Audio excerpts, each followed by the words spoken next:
Hallelujah. परमेश्वर का वचन रोमियो 8 उसकी 5वीं आयत में बताता है, क्योंकि शारीरिक व्यक्ति शरीर की बातों पर मन लगाते हैं, परंतु आध्यात्मिक आत्मा की बातों पर मन लगाते हैं। परमेश्वर का वचन ऐसा बताता है कि जो शारीरिक व्यक्ति होता है वो शरीर पे मन लगाता है, पर जो आध्यात्मिक व्यक्ति होता है वो आत्मा पर ही मन को लगाता है। तो आत्मा पे और शरीर पे मन लगाना क्या है? शरीर पे मन लगाना है कि हमारी जो अपनी इच्छाएं हैं, अपनी डिज़ायर्स हैं, जो हमने सोच रखा है हमें ये करना है, हमें वो करना है, और हम परमेश्वर से लगातार मांगते जा रहे हैं, प्रभु तू मुझे ये दे दे मेरे जीवन में, मेरी शिक्षा को पूरा कर दे, प्रभु मैं अपने जीवन में ये बनना चाहता हूँ, या परमेश्वर मुझे फाइनेंशियली ब्लेस कर दे, मुझे इतना पैसा दे या धन दौलत दे, या प्रभु मैं बेटा चाहता हूँ, पिता मुझे बेटा चाहिए। तो बहुत सारी बातें हैं जो हम प्रभु से मांगते हैं। बहुत सारे लोग परमेश्वर मुझे कार चाहिए, बहुत सारे लोग प्रभु मुझे इतने अच्छे कपड़े चाहिए। मैं ये नहीं कहती कि परमेश्वर हमारी इच्छाओं को पूरा नहीं करता, या परमेश्वर हम जो मांगते हैं प्रभु हमें देता नहीं। हम जो मांगते हैं परमेश्वर हमें देता है, हमारी इच्छाओं को भी पूरा करता है। पर एक बात हमें ध्यान रखनी चाहिए कि हम अगर लंबे समय से कुछ परमेश्वर से मांग रहे हैं और उस प्रार्थना का कोई उत्तर नहीं मिल रहा है, तो हम ये ना बहुत सारी बातें होती हैं, बहुत सारी कि हमें प्रार्थना तो हमें रोकना नहीं चाहिए, हमें प्रार्थना करते रहना चाहिए, पर हमें ये भी सोचना चाहिए कि हम जो प्रार्थनाएं कर रहे हैं वो आत्मा में प्रार्थना कर रहे हैं, वो चीज़ें सच में हमारे लिए इम्पॉर्टेंट है, वो चीज़ें सच में हमारे लिए ज़रूरी हैं। हमें ना जो भी हमारी प्रेयर रिक्वेस्ट होती हैं, हमें उन पर भी जब हम प्रार्थना करते हैं तो हमें ध्यान दे देना चाहिए, क्या इससे परमेश्वर के राज्य में, अगर जो भी हम कुछ मांग रहे हैं इसके द्वारा परमेश्वर के राज्य की कैसे बढ़ोतरी होगी, या परमेश्वर का राज्य इस चीज़ के द्वारा कैसे बढ़ेगा, ये भी हमें ध्यान में रखना चाहिए। और हमारी प्रार्थना जो भी होती है ना, वो इस तरीके की होनी चाहिए कि उसके द्वारा परमेश्वर का राज्य बढ़े। हम बहुत सारी संसारिक चीज़ों को मांगते रहते हैं, और ऐसा नहीं है कि प्रभु हमें देना नहीं चाहता या प्रभु देता नहीं है, पर एक बात ये भी याद रखिए कि आप धरती पर हैं और परमेश्वर स्वर्ग में है। आप वर्तमान को देखकर अपनी इच्छाओं को परमेश्वर के सामने रख रहे हैं, और परमेश्वर ना आपका वर्तमान और परमेश्वर आपका भविष्य भी जानता है। तो हमें अपने शब्दों को परमेश्वर के सामने जब देख रहे हैं कि हमारी प्रार्थनाओं को उत्तर नहीं आ रहा है, तो मुझे वो वचन हमेशा याद आता है, भजन संहिता 131 उसके 2nd वर्ष में ऐसा लिखा हुआ है, निश्चय मैंने अपने मन को शांत और चुप कर दिया, जैसे दूध छुड़ाया हुआ लड़का अपनी माँ की गोद में रहता है, वैसे ही दूध छुड़ाए हुए लड़के के समान मेरा मन भी रहता है।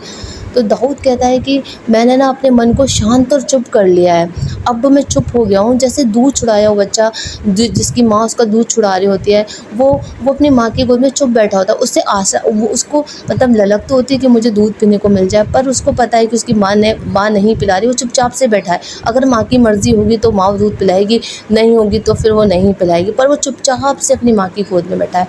तो हमको भी ना एक समय पे चुपचाप से हो जाना चाहिए, क्योंकि जब बहुत सारी चीज़ें हमारी प्रार्थनाओं के उत्तर नहीं हैं, तो हम शांत हो जाएं। जैसे दाऊद ने कहा कि मैं अपने मन को शांत और चुप कर रहा हूँ, जैसे दूध छुड़ाया हुआ बच्चा शांत बैठा है अपनी माँ की गोद में, वैसे मैं भी चुपचाप बैठा हूँ, और मैं परमेश्वर का इंतज़ार कर रहा हूँ कि प्रभु आप मेरे जीवन में क्या करेंगे। तो प्रभु को इंटरफेयर करने दीजिए, क्योंकि परमेश्वर भविष्य जानता है। आपको जो लग रहा है कि आज ये बहुत ज़रूर इंपॉर्टेंट है मेरे लिए चीज़, पर परमेश्वर उस चीज़ का भविष्य भी जानते हैं कि वो सच में आपके लिए इंपॉर्टेंट है या नहीं है। एक बच्चा मान लीजिए 3 साल का हो रखा है, 3.5 साल का, आज उसकी माँ क्या करेगी, उसका दूध छुड़ाएगी, वो कहेगी कि इसको पूरा ध्यान खाने पर देना चाहिए, तो वो उसका दूध छुड़ाएगी, पूरी तरीके से उसके दूध को छुड़ाएगी। तो वो जानती है कि अब ये इसे अन्न खाना चाहिए, अब ये दूध के नहीं, मेरा दूध नहीं, वरन ये इसको खाना ज़रूरी है इस समय पर। तो उसी तरीके से परमेश्वर भी जानता है कि हमारे लिए क्या ज़रूरी है।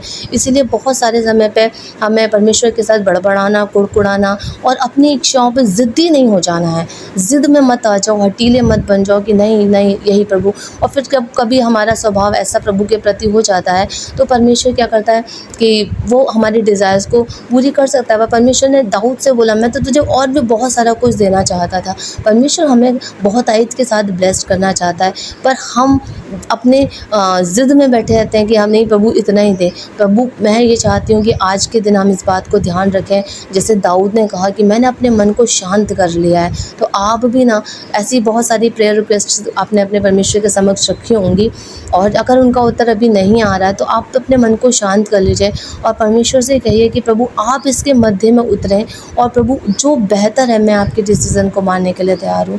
तो ज़रूर परमेश्वर आपसे बात करेगा और आप परमेश्वर की इस बड़े कार्य को अपने जीवन में देख पाएंगे। समर्पण मसीही जीवन में सबसे ज़रूरी है। हमें समर्पण करना है, जो परमेश्वर हमें दे रहा है हमें उसके लिए धन्यवाद देना है, क्योंकि इस बात का ध्यान रखना है हमें कि क्योंकि मसीही जो लोग होते हैं वो अपनी बुद्धि समझ की तरह खुदा मना करता है कि तू अपनी समझ का सहारा मत लेना, वरन संपूर्ण मन से यहोवा पर भरोसा रखना।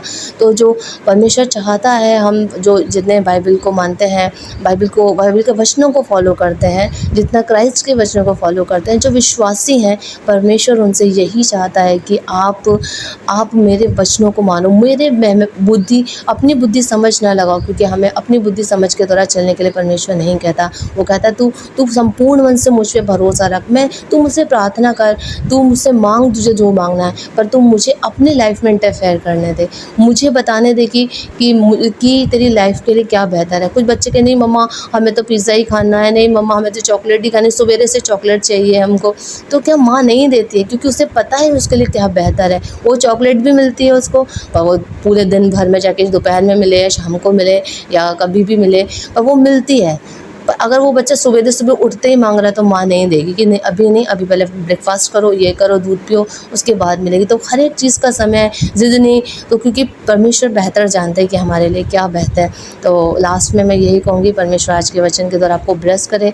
और अगर ऐसी चीज़ें आगे सिचुएशन आपके जीवन में है, आप लंबे समय से प्रार्थनाओं में हैं और अगर आपका मन में बड़ा अशांति सी हो रखी है या ऐसा लग रहा है कि प्रभु तो मेरी तरफ देख ही नहीं रहा, प्रभु तो सुन ही नहीं रहा है, तो प्लीज़ अब आप शांत हो जाइए और प्रभु से कहिए कि ठीक है प्रभु, अब मैं चुप हो गया हूँ, अब मैं दूध छुड़ाए बच्चे की तरह शांत बैठा हूँ। प्रभु अब आप बीच में आके इंटरफेयर कीजिए, आप क्या चाहते हैं मेरी ज़िंदगी से। तो प्रभु सच में आपके जीवन में आएंगे और जो आपके जीवन के लिए बेहतर होगा प्रभु वो आपकी लाइफ में करेंगे। Praise the Lord. परमेश्वर का धन्यवाद हो।